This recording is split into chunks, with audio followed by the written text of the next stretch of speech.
Brandon, welcome to Too Much Information, man. How you doing? Mhm. Thanks for having me, man. All good, Nah, all good. Happy to be here. I'm glad to hear that, man. Glad to hear that, man. Yeah. So you're all good. Everything's blessing your world. How you managing through this time? We was having a little quick talk before we started recording, but how's it? How you holding up, man? Yeah, it's good, man. It's interesting. It's Yeah, interesting to say the least, especially to see how everyone else reacts to it and how people go about things. But I mean, everyone's in the same boat at the end of the day, hey? You just that's it. gotta crack on. It's not like you're the only one sitting at home and you're watching everyone else out around. Exactly that. So Exactly at that. the end of the You just day, kind of and have I'm to suck it healthy. up a bit. Can't complain, man. There you go. There Yeah, you go. that's the real thing. All right. But yeah, no cabin fever yet. Yeah. All right.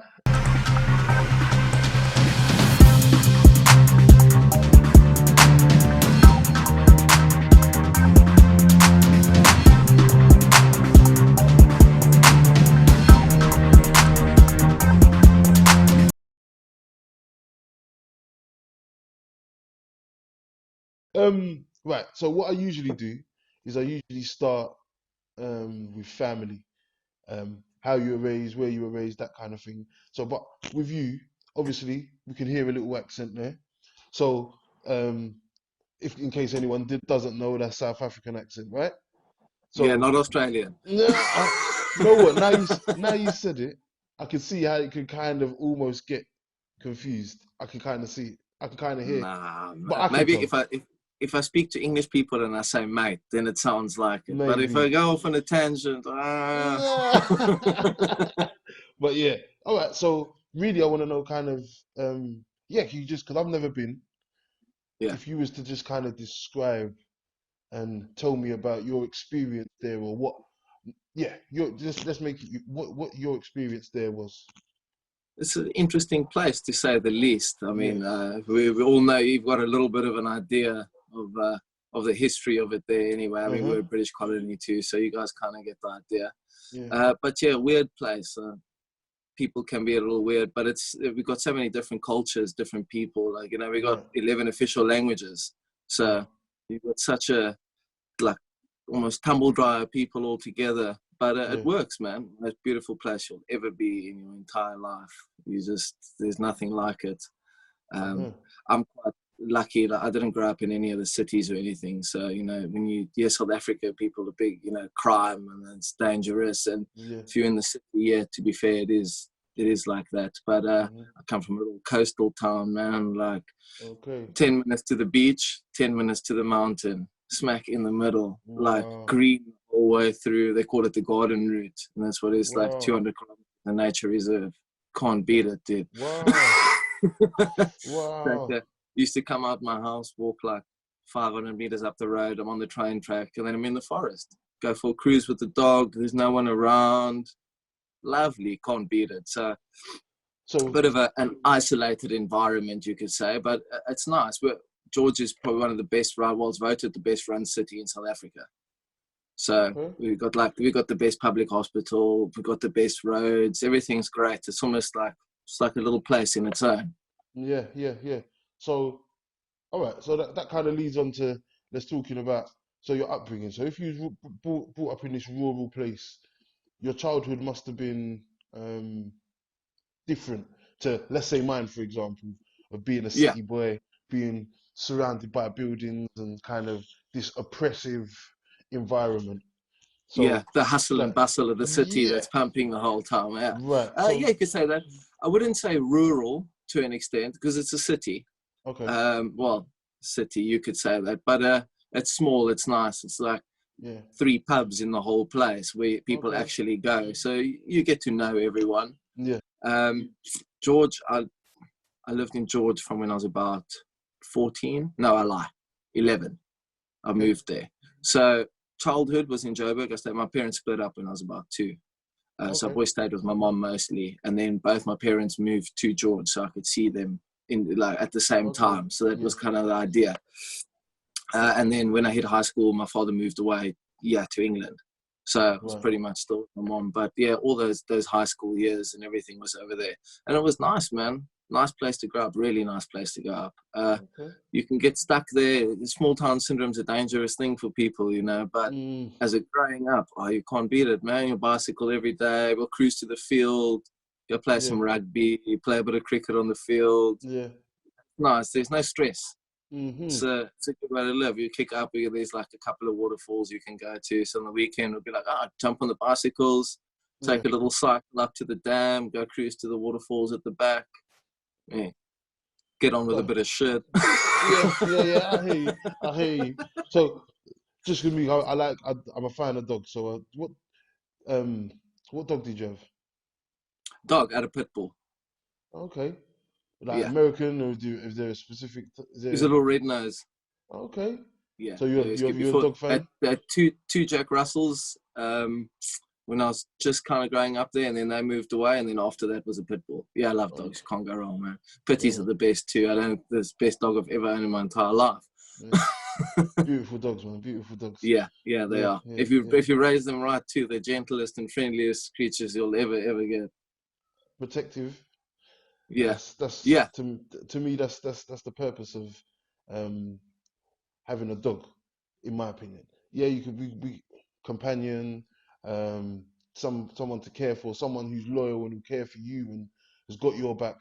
But I feel like it's supposed to be an extension of me. I feel like I want to protect my house, so my dog should want to protect my house too. Your dog protects the house too. Yeah, your dog's there to protect the house when you're not there. All right. Yeah. Now we're talking. Yeah.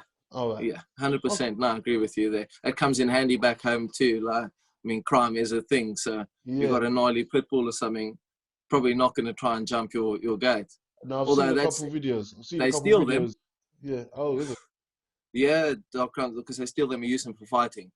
It's a sad fucking truth, but that's what they'll do. They'll like poison a bit of meat, throw it over, dog will eat it, passes out, take the dog, steal the dog.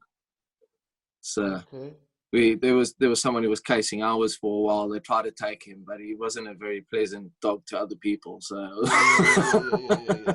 yeah. You say he was raised right.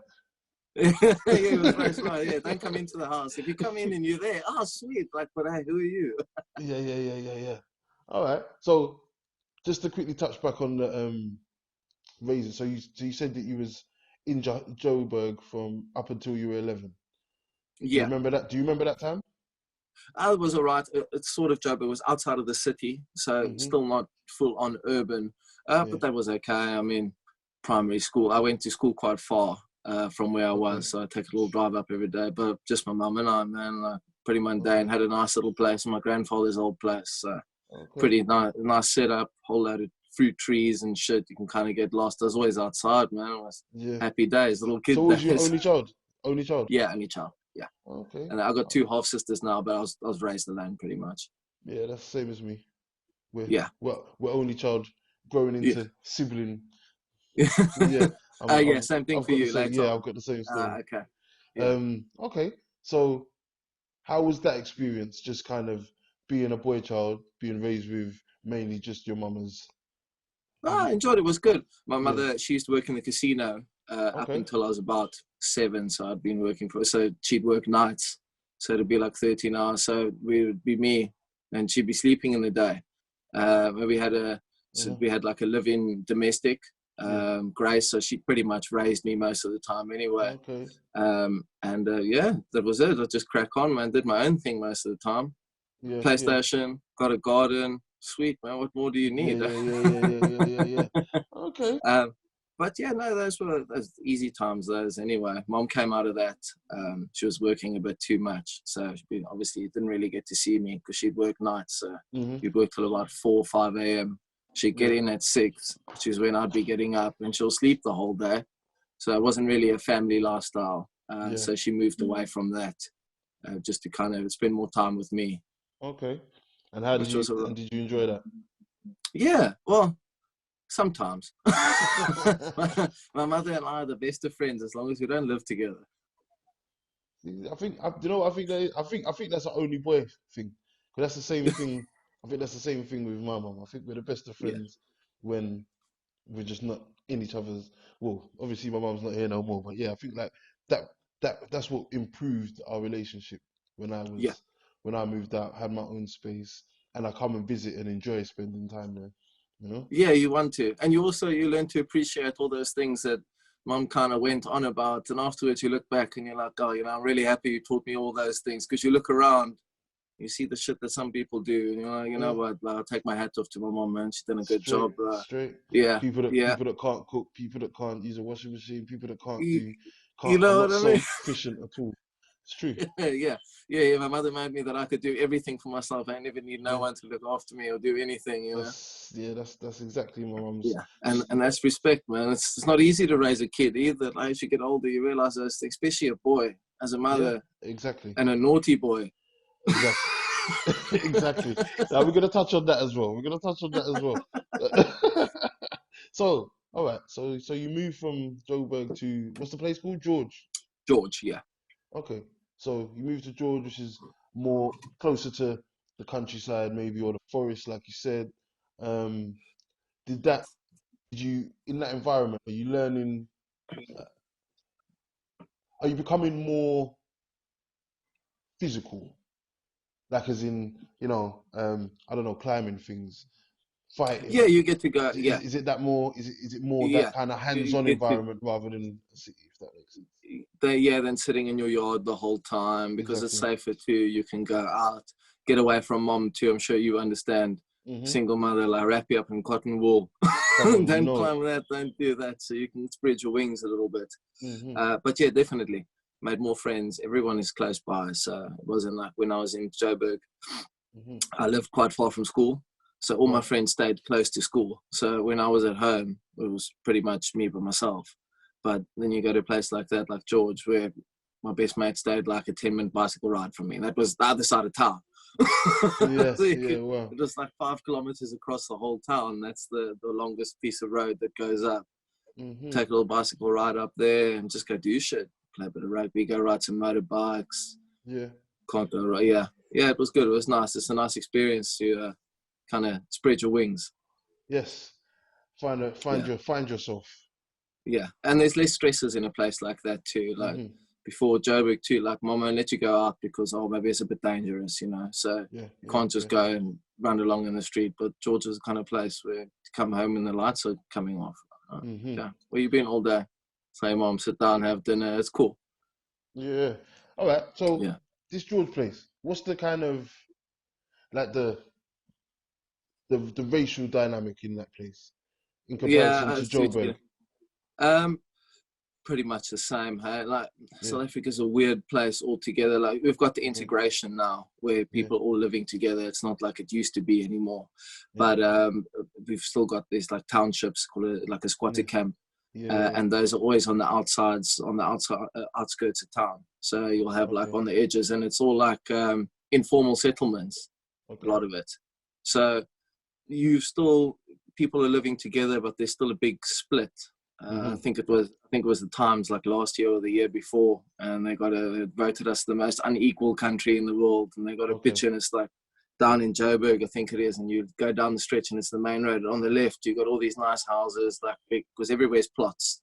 So Okay. it's not like there's no semi-detached housing. It's all like your house inside a plot, and then there's walls all the way around. Yeah. And then on the other side of the road, there's an informal settlement, and it's people living in like corrugated steel shacks a lot of the time, or low-cost government housing. But there is a lot of people living under the breadline, and that's where you see a lot of that. But as far as school life goes and growing up, there's no more of that. There's no segregation or anything like that. Okay. So it's nice. You get a mixture of everyone, and all your mates are different. It's the same as over here going to school. Okay. All right. Okay. So you do that. You're there. I presume you go to school. Yeah. Do you finish school? No. Okay. So how come? What So happened? I got expelled when I was 16, I think. Okay. And then I went to another school after that. Because when I was from grade, well, so how it works, we got year, we got grade, which is pretty much the same. You start grade 1 when you're 5. Mm-hmm. Started grade 1, and I was in a private school. So it was, private. It's American system. It was a Christian system. My mother's very religious Christian, everything. So it's like an American Christian system, and you work at your own pace. So you don't really get taught by a teacher. You got like these little booklets you go through and you do that. So anyway, I did that up until grade 7, which is when you're 13. In high school, my dad put me in public school, normal school, which was cool because you get a bit of a mixture of different people. Like you don't only have the same kind of views around you the whole time, which I think was good. And I never smoked weed in school, and I got expelled for selling weed, but I wasn't selling weed. I had a mate. He used to smoke a bit of weed, and his mother bust him. So I was like, fuck. And he was like, dude, can you just take my weed? And I was like, yeah, sure. Like, you can keep it at my place. So he was leaving the weed there. And my dad smokes weed. Like, you're not going to be hiding weed in the house. So I was a bit fucking, because if my dad had to find out I've been like stashing weed at the house, I'd probably get a bit of a fucking go at. Yeah. So I hooked it to a mate of mine at school. Well, a mate, I say that. But in my naivety, being 16, I gave it to him in my math set. I didn't see my fucking name was on the bottom side, which was probably my dying thing that went in the end. They got caught smoking it at school, like retards, and they grasped me. The principal was like, where'd you get the weed? And instead of doing like everyone else does, like, at the taxi rank, that's where you get it. So like, this dude. And they made an example of us. They expelled all 3 of us. I know a couple of dudes who got caught for the same thing after that. Nothing, but that was it. Like, they made an example of us. So the same people that kind of snitched on you, they got expelled as well? Yeah, they also got expelled. So I just went down with the ship pretty much, man. And every cloud, I think I was too honest for my own good too. I reckon if I just like removed myself from the whole thing, probably would have got away with it. But I didn't go down that way. What can you do? So then I went back to that Christian school that I was at before. But because I'd been in public school, they set me back about half a year. So this was about grade 10, so when I was 16. So I did that for the rest of the year. And then I went to another public school because I got expelled like in the middle of the year. So I couldn't go to a different school now because they wouldn't take me mid-year. Right. So I did another year there, passed, I was all cool. And then I had my final year. But now because I'd been held back, I was a little bit older too. And I was going off the rails a little bit too. I was partying a lot and everything. So my dad was over here and he was like, yo, dude, like, I think it's time to just come over. I was like, all right, cool. I got my visa done because we got an ancestry visa. So my father's stepfather, he's from here originally. And he came over. So we claimed through that. And I was like, oh, it's probably the best thing I did in the first place. I came here for a year then. But yeah, that was the school thing. How old were you then, 17, 18? Well, when I came over, 18. I got everything done before I left a month after I turned 18. Okay.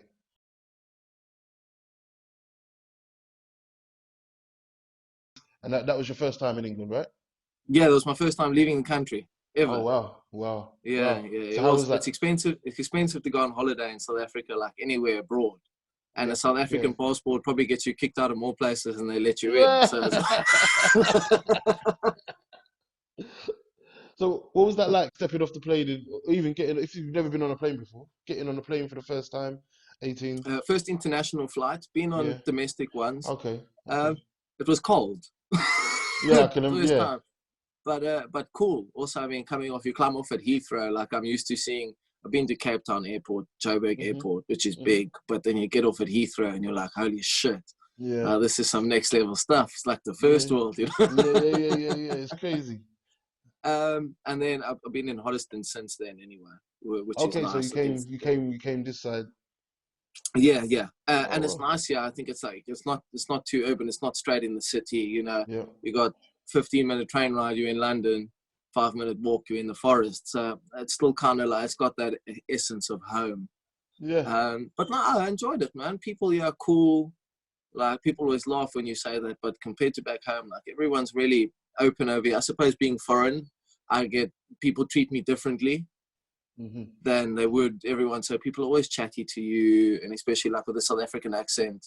So it's not something they hear too often. Yeah. So everyone's nice, everyone's cool, and people aren't too judgmental over here, which is nice. You can kind of do what you want to. So it was a bit refreshing. It changed my mindset on a lot of things, because South Africa is quite, I always say, if you go back 2 generations of people over here, that's how it is there. So like, I'm like people's fathers and grandfathers over here that are my age. Yeah. Because it's weird. It's like a post-war society. We still had conscription 30 years ago. Wow. So people are very rigid in their values, and it's a lot of Christian values. So like, I'll go back now. Like you've obviously seen how tattooed I am. So if I walk in shorts and a t-shirt, man, they look at you like, oh, Satan. Dirty things, but you don't get that, which I like. And there's a lot of integration too, like because of the way things were before. A lot of the older people in South Africa too, there's still like there's that essence of like blind racism or prejudice towards things. But you come here and like, especially if you go London, like there's no, even when you're telling a story, there's no colour in the story. It's just like, you know, my mate Dave, and that's it. And it's refreshing because it's almost like you can just people are people, and there's no prejudice beforehand. It's just like you're a person, which is cool. It's nice to come from, especially from a small town, and then you come and you see how other people are, and you're like, oh, this is refreshing. It's nice. Like there's not so much.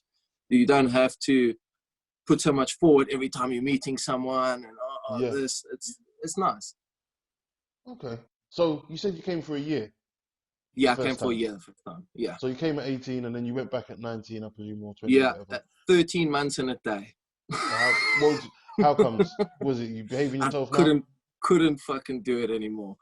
I came in October, and it was cold, so I just done winter back home, and then I came into winter, and fucking winter back home is like summer, Of course.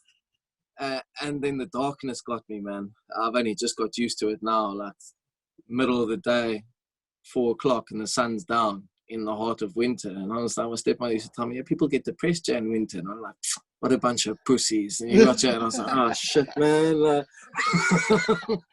I go stand outside in a t-shirt if the sun's out. It's cold as fuck. It's -5. Just give me some of that. Yeah. So you left just because it was not just, but you left because it was just that got me. Yeah, I can completely understand that.